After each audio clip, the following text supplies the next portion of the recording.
Welcome, friends. This is Harshad Parekh inviting you to listen to some of my short writings on philosophy, religion, psychology, Krishnamurti, nature, education. I hope you have good listening. This is audio tape number 38, article number 225. It is on education.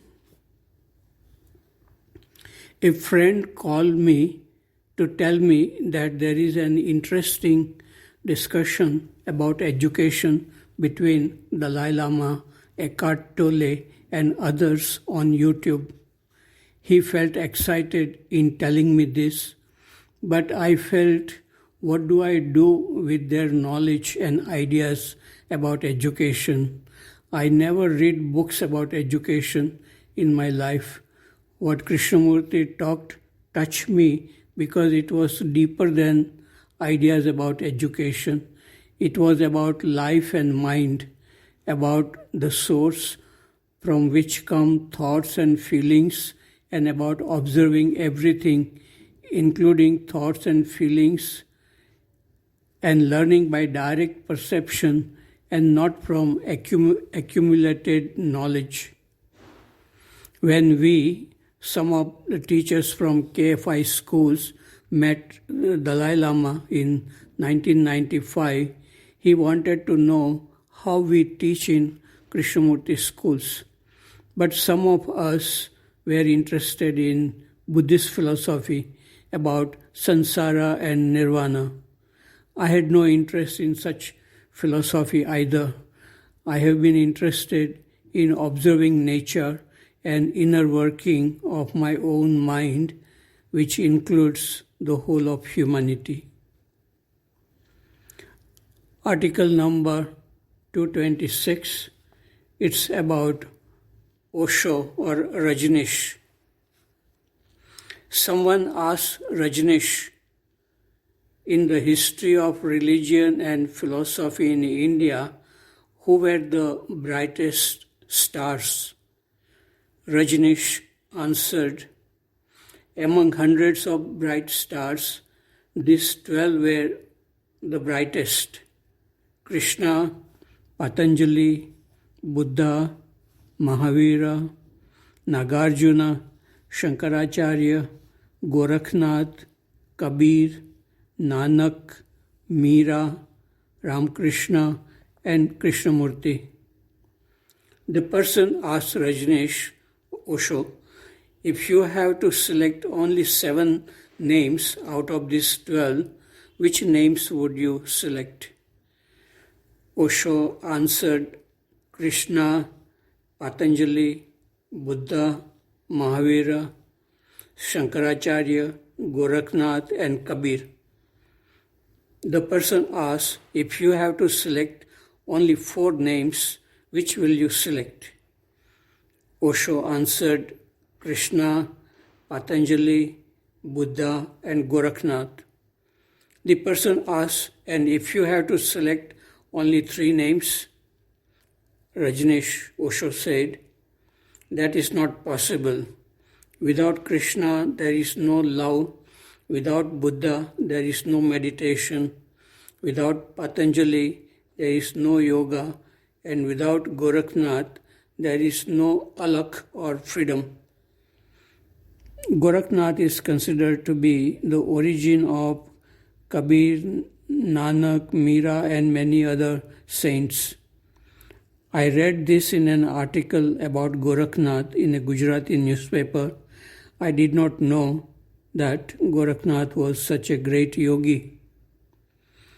Rajneesh or Osho had studied all these mystics and had an interesting or hypnotizing way of giving talks.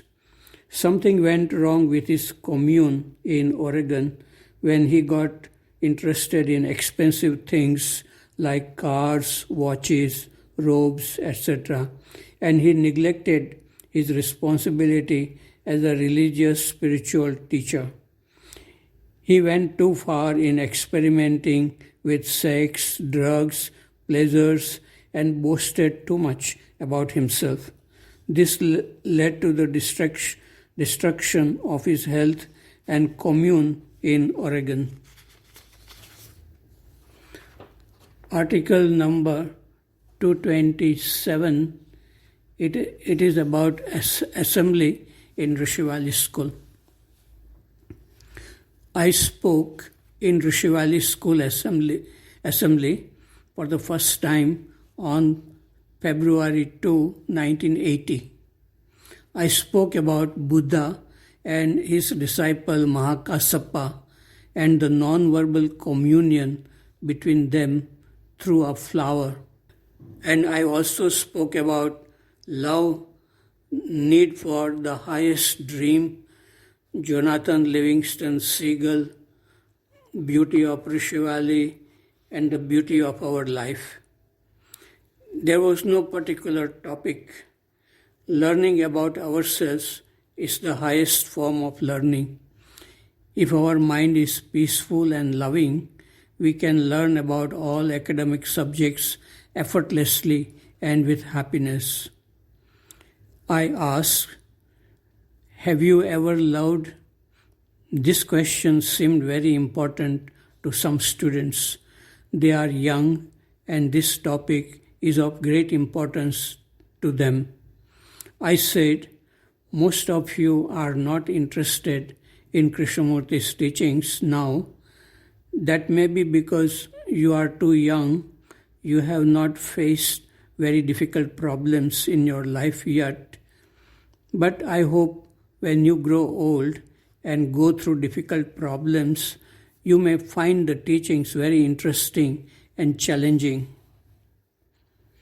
I do not know if the students found Krishnamurti's teachings very interesting after so many years. Probably it has nothing to do with age. It has a lot to do with the ability to look at oneself non-verbally. Love, beauty, joy are mostly non-verbal. Article number 228, it is about spiritual organization.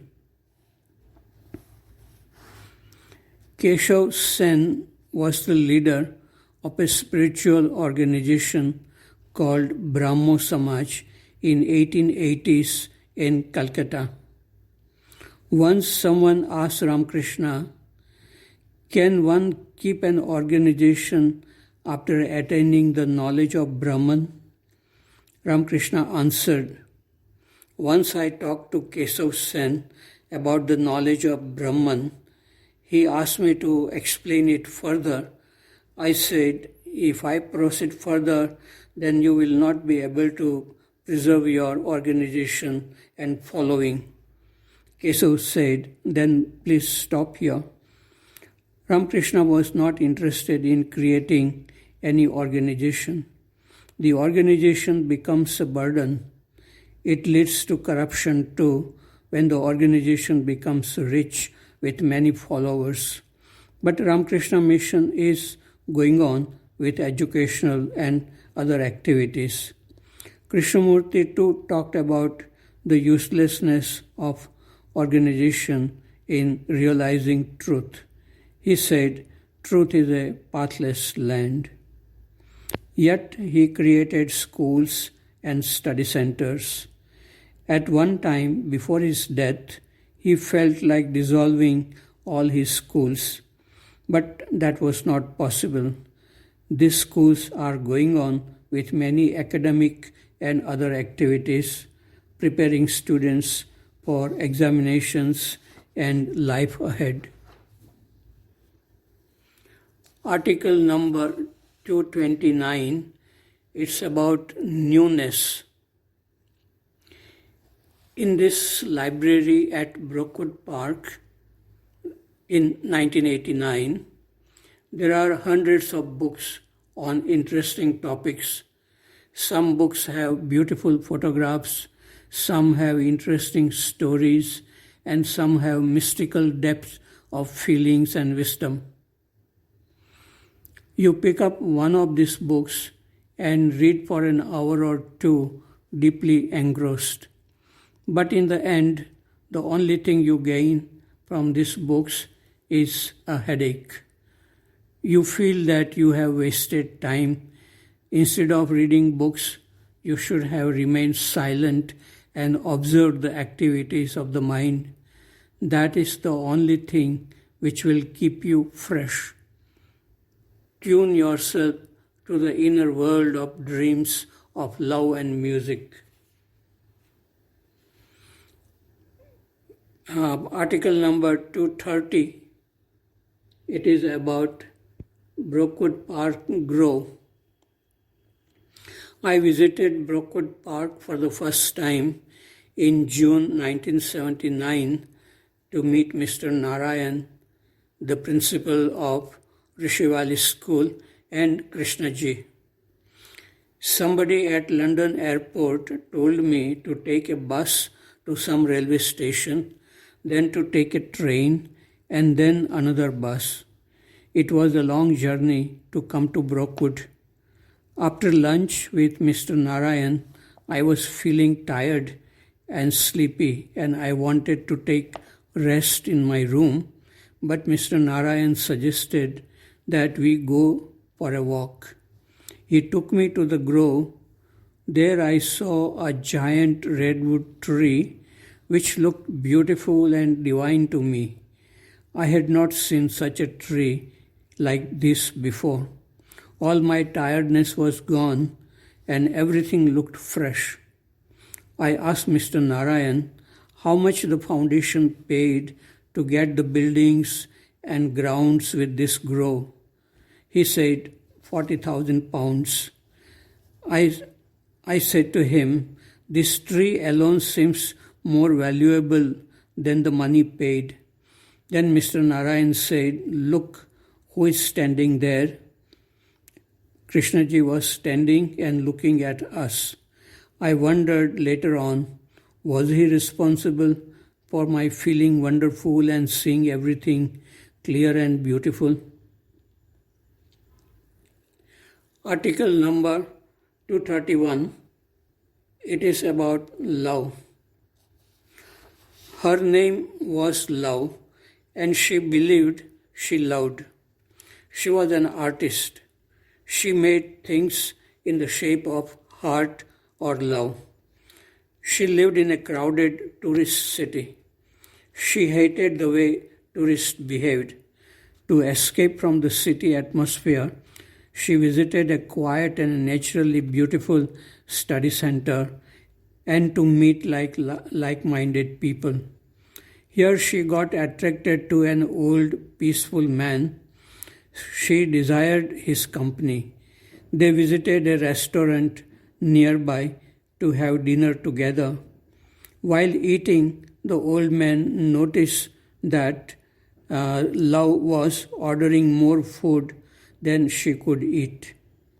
The old man pointed out that to eat more food than the need was greed. Love got hurt to hear such a comment. She argued forcefully that it was not right to make such a comment which brought so many unpleasant reactions in her because she was fat. The old man tried to explain quietly that he had no desire to hurt her feelings, but she had no patience to listen to the old man and to her own violent reactions. Finally, she left the old man with a feeling of anger. Her name was Love, but probably she never felt love in her life.